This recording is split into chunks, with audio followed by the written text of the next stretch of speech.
Bismillahirrahmanirrahim. Assalamualaikum warahmatullahi wabarakatuh. Alhamdulillah, wassalatu wassalamu ala rasulillah. Kembali lagi di channel Ayah Cut. Semoga Allah senantiasa memberikan kesehatan, keselamatan, berkah ilmu, dan senantiasa istiqomah di jalan Allah. Amin, amin, amin, amin ya rabbal alamin. Allahumma amin. Teman-teman, pada kesempatan kali ini saya akan membagikan informasi terkait tentang P3K dan CPNS dan pengrekrutannya, yaitu tentang pernyataan tegas Kemenpan RB soal pengrekrutmen CPNS dan P3K. Seluruh honorer harus tahu. Nah, jadi ini himbauan ya teman-teman untuk guru honorer. Nah, teman-teman, sebelum kita melihat informasinya, jangan lupa subscribe, like, dan aktifkan tombol loncengnya untuk bisa terus mengikuti channel ini. Oke teman-teman, langsung saja kita akan lihat informasinya. Informasi ini dikutip dari jpnn.com, Jakarta. Jelang pendaftaran CPNS dan P3K 2021, Menteri Pendayagunaan Aparatur Negara dan Reformasi Birokrasi Menpan RB Cahyokumolo mengatakan, pemerintah sudah berbuat banyak terhadap honorer. Pemerintah, tegas Cahyo, tidak pernah mengabaikan honorer dan melupakan pengabdian mereka. Nah, jadi katanya pemerintah itu tidak menyepelekan ataupun tidak mengabaikan hak-haknya honorer. Dan Cahyo secara tegas mengatakan bahwa pemerintah tidak pernah mengabaikan honorer dan melupakan pengabdian mereka. Namun, pemerintah tidak mungkin mengangkat semua honorer menjadi aparatur sipil negara atau ASN, baik CPNS maupun pegawai pemerintah dengan perjanjian kerja atau P3K, apalagi sampai pengangkatannya tanpa tes. Nah, jadi ini himbauan dari pemerintah ya untuk guru honorer, bahwasanya pemerintah tidak mungkin bisa mengangkat semua guru honorer menjadi ASN, aparatur sipil negara ataupun CPNS. Nah, bahkan mencapai sampai batas untuk pengangkatan tanpa tes. Itu hal yang tidak mungkin ya untuk secara keseluruhannya, dikarenakan guru honorer itu sangat banyak. Oke. Pemerintah sudah banyak berbuat untuk honorer. Nah, tidak benar kalau dibilang pemerintah menyia-nyiakan honorer, kata Menteri Cahyokumolo dalam pesannya kepada jpnn.com baru-baru ini. Nah, jadi kan banyak itu isu-isu yang menggemparkan gitu. Ada yang bilang bahwanya pemerintah itu mengabaikan atau menyia-nyiakan guru honorer, baik itu nggak cuma guru ya, maksudnya khususnya honorer, menyia-nyiakannya, mengabaikannya, tidak peduli dengan nasib honorer. Namun tidak demikian juga ya, karena di Indonesia ini sangat banyak guru honorer dan pemerintah juga sudah berbuat banyak, sudah mengupayakan berbagai hal untuk guru honorer, untuk honorer ya, baik itu guru maupun honorer lainnya. Dia menegaskan pemerintah sudah mengangkat 1,2 juta honorer menjadi ASN, baik CPNS maupun P3K. Ini bukan jumlah yang kecil. Kalau kemudian ada desakan agar pemerintah mengangkat honorer menjadi CPNS maupun P3K tanpa tes, kata Cahyo, itu sangat tidak mungkin, kata Cahyokumolo. Nah, jadi ini pada seleksi tahun ini, yaitu seleksi 2021, itu akan dibukanya penerimaan itu sebanyak 1,2 juta formasi. Ini sangat banyak loh teman-teman. Jadi ini bahkan dikhususkan untuk honorer ya, honorer dan CPNS. Dan bahkan untuk guru itu memang khusus untuk honorer ya. Nah, jadi 1,2 juta itu bukan jumlah yang sedikit, itu bahkan sangat banyak. Peluang untuk bisa menjadi ASN itu sangat besar.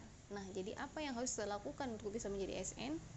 Persiapkan dari sekarang hal-hal apa saja yang perlu dipersiapkan dan materi apa saja yang harus belajar.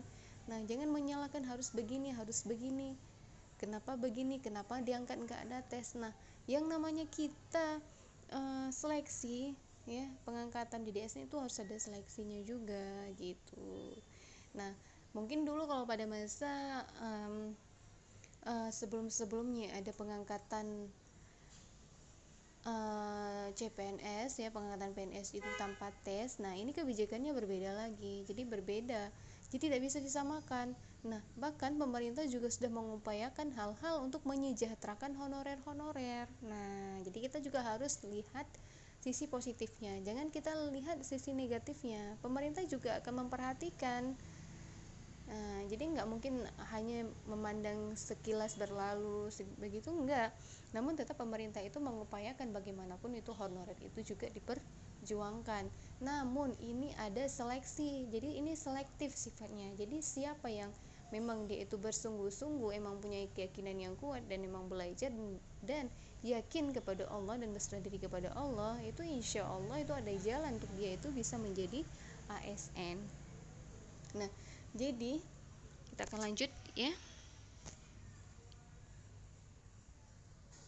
Nah, jadi mengingat pemerintah saat ini telah melakukan reformasi birokrasi, jumlah PNS mau dirampingkan dengan cara memperbanyak rekrutmen P3K. Jadi tidak mungkin itu pengrekrutan PNS tanpa tes, tegasnya. Nah, jadi kan ini PNS itu mau dirampingkan, maksudnya dikecilkan ataupun disedikitkan ya, yaitu dengan cara memperbanyak P3K. Makanya tahun ini itu banyak kali itu pengrekrutannya itu P3K. Jadi tidak mungkin pengrekrutan PNS itu tanpa tes, tegasnya. Ini jelas nih teman-teman. Jadi itu langsung Kemenpan RB yang mengatakan bahwasanya itu pengangkatan tanpa tes untuk bisa menjadi PNS itu sangat tidak mungkin. Ini langsung tegas dikatakan oleh Kemenpan RB. Mantan Menteri Dalam Negeri ini kembali menegaskan tidak mungkin seluruh honorer diangkat sekaligus dan tidak mungkin semuanya. Ada mekanisme yang harus dilalui dan rujukannya ada peraturan perundang-undangan. Nah, dia menyebutkan salah satu langkah real yang dilakukan pemerintah dalam menghargai pengabdian honorer adalah rekrutmen 1 juta guru P3K. Nah, ini benar ya teman-teman ya. Ini adalah suatu hal ataupun langkah yang dilakukan pemerintah untuk menghargai pengabdian guru honorer ya, yaitu dengan cara merekrut 1 juta guru P3K. Nah, jadi ini jelas ya teman-teman. Dalam rekrutmen itu seluruh guru honorer K2 dan kategori dan lulusan pendidikan profesi guru atau PPG bisa ikut berkompetisi. Nah, jadi ini bisa bersaing ya. Jadi ini kalau misalnya ini peluang besar 1 juta formasi guru P3K, ini peluangnya itu sangat besar. Jadi yang terpenting adalah wajada. Siapa yang bersungguh-sungguh maka dia yang akan dapat insya Allah. Dan jangan lupa libatin Allah dalam segala hal. Oke, Kemendikbud bahkan sudah memberikan fasilitas bimbingan belajar daring untuk guru honorer dalam menyiapkan diri agar siap menghadapi tes P3K pada Agustus mendatang. Selain itu, guru honorer diberikan kesempatan 3 kali ikut tes P3K. Saya rasa pemerintahan Pak Jokowi sudah sangat berpihak kepada honorer. Jangan ada yang berpikir pemerintah tidak adil. Tandas Cahyo Kumolo. Nah, jadi ini pembelajaran secara daring itu sudah dirilis ya, sudah ada. Itu bimbingan belajarnya itu tujuannya ini untuk mempermudah ya, untuk mempermudah proses pembelajaran bagi kita yang akan mengikuti seleksi P3K. Nah, jadi ini ada diberikan kepada peserta-peserta yang akan ikut seleksi. Nah, bagaimana lihat pemerintah sudah menyiapkan materinya, menyiapkan bahan belajarnya. Jadi kita ada bahan ajarnya. Nah, jadi dibantu teman-teman ini. Jadi apa kekurangan kita sekarang? Nah, kita itu tugas kita sekarang itu adalah belajar. Ya, belajar materi yang telah diberikan oleh Kemendikbud. Dan masa ataupun batas kita mengikuti tes P3K itu 3 kali teman-teman dalam seleksi yang ini ya, yang 1,2 juta formasi ini itu batasnya 3 kali. Itu maksimal. Makanya manfaatkan sebaik-baiknya. Ya. Ini jangan kalian mengatasnamakan itu mana ada lewat, itu udah takdir saya nggak lewat. Jangan berfokus kepada takdir ya.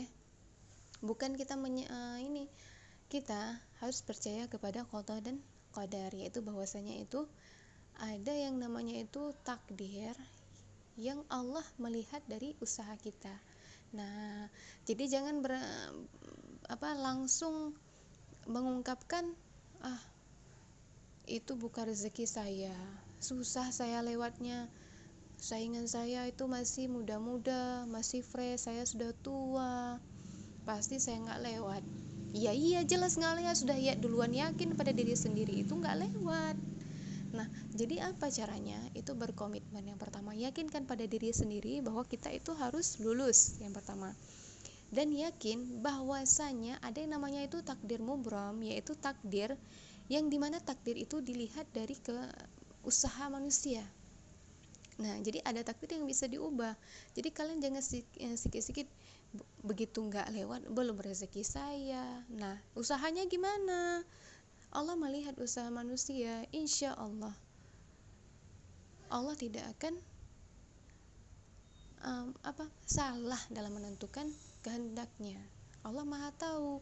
Nah, jadi dalam persaingan itu Allah melihat yang mana ini yang lebih usahanya. Nah, seperti itu. Yang penting kita dalam segala hal itu libatin Allah, percaya kepada Allah, yakin kepada Allah, dan berusaha dengan sungguh-sungguh. Insya Allah itu ujian akan sukses, seleksi akan sukses, insya Allah ya teman-teman. Nah, jadi teman-teman bagi yang sudah mendapat materi daringnya, silahkan belajar sedini mungkin.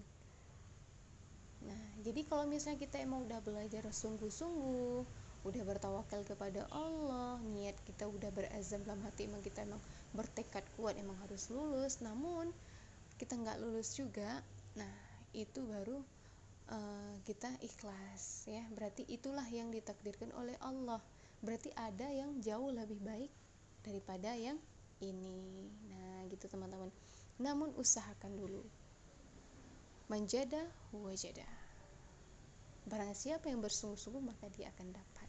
Ingatlah ada Allah yang selalu membantu kita, maka jangan lupa minta pertolongan sama Allah. Jelas ya teman-teman? Oke, syukran, jazakumullahu khairan katsir. Semoga informasinya bermanfaat bagi kita semua. Apabila ada kesalahan dalam penyampaian informasi, itu semata-mata datangnya dari kesalahan saya. Dan apabila ada yang bisa diambil manfaatnya, alhamdulillah, silahkan diambil manfaatnya. Oke teman-teman, ikutin terus channel ini dengan cara subscribe, like, dan aktifkan tombol loncengnya untuk bisa terus mengikuti channel ini. Oke teman-teman, sampai di sini dulu saya akhiri, wabillahi taufiq wal hidayah. Wassalamualaikum warahmatullahi wabarakatuh.